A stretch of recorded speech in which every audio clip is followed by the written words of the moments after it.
Uchochezi wa kina wa ubongo ni mojawapo ya chaguo bora la matibabu linalopatikana kwa watu wenye ugonjwa wa Parkinson.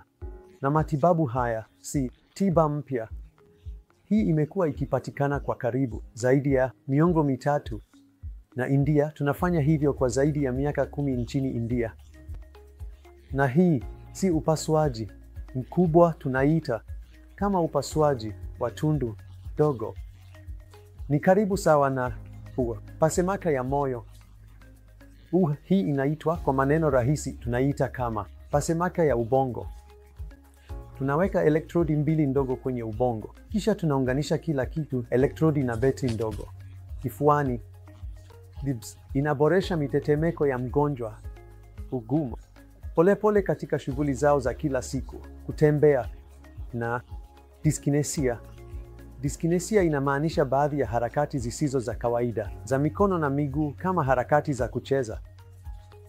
Na inaweza pia kupunguza dawa zao kutoka 40% hadi 70%.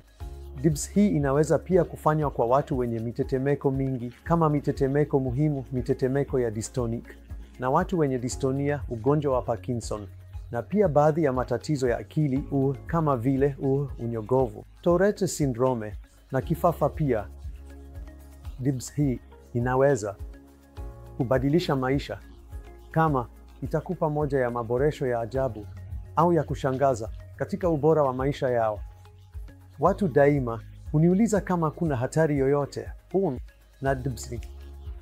Kama upasuaji mwingine wowote, kuna baadhi ya hatari ndogo pia. Kuna kama 2% ya uwezekano wa kutokwa na damu, 2% ya uwezekano wa maambukizi.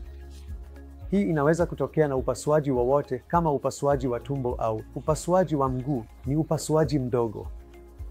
Kwa hivyo, wanaweza kuwa na moja ya ubora bora wa maisha baada ya upasuaji huu.